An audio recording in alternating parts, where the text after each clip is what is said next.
ایسا نہ اس کی ماں کے پاس بیٹھ جاؤ, مسئلہ اس سے پروگرام بڑھ جائے گا, اس سے کون بیٹھ کے حل کرے گا؟ نیت یہ کرو کون بٹھائے گا؟ دونوں کی مائیں بیٹھ گئی پھر تو کبھی بھی حل نہیں ہوگا, بس بات ڈیلے کرنے کے لیے. پھر وہ کہ اچھا ٹھیک ہے اپنی ماں کو بٹھاؤ, بولے نہیں تم اپنے باپ کو بٹھاؤ, میں اپنے باپ کو. اس طرح 3 دن گزارو, سیٹ ہو جائے گا معاملہ, خود ہی سیٹ ہو جائے گا. یہ رشتہ ایسا ہے نا کہ یہ جرگوں سے حل جرگوں تو جب خدا نخواستہ طلاق تک نوبت آ رہی ہو پھر جرگا شرگا بٹھاؤ. اس سے پہلے اسی طرح ٹائم پاس کرو. یہ دنیا کیا ہے بھائی؟ مسافر خانہ ہے, اسی طرح گزرے گی اور بچے بھی ہو جائیں گے اسی میں. ہمارے ایک دوست تھے, ان کی اتنا بیوی سے پھڈا رہتا, تو ایک دن میں نے کہا کہ یار ہر وقت لڑتے ہی رہتے ہو تو کیا مسئلہ؟ کہتے کیا کریں, ابھی 4تھا بچہ ہونے والا ہے جو ہے نا, ابھی مجھے فکر ہو رہی ہے. تو میں نے کہا دیکھو لڑائی بھی ہو رہی ہے اور ماشاءاللہ بچے بھی صحیح ہے, اس کا مطلب تعلقات اتنے خراب نہیں.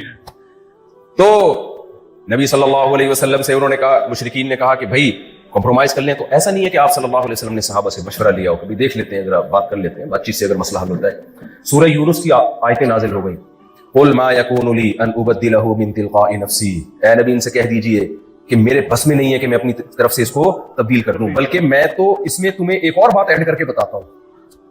تم بات کر رہے ہو کہ اس میں تبدیلی کر دو, تبدیلی کا تو سوال ہی پیدا نہیں ہوتا, یہ میرے بس میں نہیں ہے. بلکہ قل ما یکون لی ان ابدلہ من تلقاء نفسی ان اتبع الا ما, کیا اگلی آیت مولوی صاحب؟ نہ قل ما یکون لی ان ابدلہ من تلقاء نفسی, میں اس کو اپنی طرف سے چینج نہیں کر سکتا. اور اسی سے ملتی جلتی آیت یا تو یہی ہے, یہ اسی سے ملتی جلتا مضمون ہے, انی اخاف ان عصیت ربی عذاب یوم عظیم, مجھے ڈر ہے کہ اگر میں نے خود ان آیات کو فالو نہ کیا تو جس عذاب سے میں تمہیں ڈرا رہا ہوں, مجھے ڈر ہے کہ وہ عذاب میرے اوپر نہ آ جائے.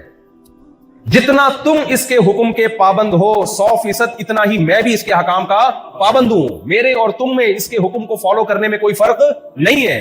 مجھ سے بھی اسی طرح سوال ہوگا جیسے تم سے سوال ہوگا. میرا کام پیغام پہنچا دینا ہے. میں پیغمبر ہوں, میسنجر ہوں, میں گاڈ نہیں ہوں, میں خدا نہیں ہوں. خود یہی بات پیغمبر صلی اللہ علیہ وسلم کے برحق ہونے کی بہت بڑی دلیل ہے. آج کوئی مذہبی رہنما جو باطل مذہب کے لوگ ہوتے ہیں یا باطل لوگ ہوتے ہیں, ذرا سی عزت ملتی ہے تو لوگوں کو کس کی طرف لانا شروع کر دیتے ہیں؟ اپنی طرف. ہمارے نبی نے معجزے بھی دکھائے, چاند سے 2 ٹکڑے کر کے دکھائے. آپ صلی اللہ علیہ وسلم نے اپنے ہاتھ مبارک کو پانی میں ڈالا تو اس میں چشمہ پھوٹ گیا اس سے. اس کے باوجود جب کوئی پوچھتا کہ آپ کے پاس اختیارات ہیں, آپ جواب کیا کہتے؟ قل سبحان ربی هل كنت الا بشرا رسولا, میں تمہاری طرح کا انسان ہوں, یہ سب کچھ میرے اختیار میں نہیں. اللہ جب چاہتا ہے تو کر دیتا ہے, جب نہیں چاہتا تو کچھ بھی نہیں ہوتا. ما کان لبشر, اللہ فرماتے ہیں کسی بشر کی یہ مجال نہیں ہے کہ اللہ تعالیٰ اس کو نبی بنا دے, پیغمبر بنا دے اور وہ لوگوں کو اللہ سے ہٹا کے اپنی طرف لانا شروع کر دے. کسی بشر میں یہ مجال نہیں ہے. حالانکہ پیغمبر صلی اللہ علیہ وسلم چاہتے تو جو آپ کو عزت صحابہ کے ایمان لانے کے بعد ملی تھی, اللہ سے ہٹا کے کس کی طرف لگا سکتے تھے؟ اپنی طرف. صحابی رسول نے دیکھا ایک اونٹ نے آ کے نبی صلی اللہ علیہ وسلم کو سجدہ کیا. صحابہ نے کہا یا رسول اللہ, ہم اس بات کے زیادہ لائق ہیں کہ آپ کو سجدہ کریں, بتاؤ بہترین آپشن تھا نا, بہترین آپشن تھا نا. نبی نے کیا فرمایا؟ لو كنت امر احدا ان يسجد لاحد لامرت النساء ان يسجدن لازواجهن. نا اللہ کے سوا کسی کو سجدہ جائز نہیں. اگر ہوتا تو میں عورت کو حکم دیتا اپنے شوہر کو سجدہ کرے. کسی کے لیے جائز نہیں. کبھی نبی نے کسی کو اپنے سامنے جھکنے کی اجازت نہیں دی ہے.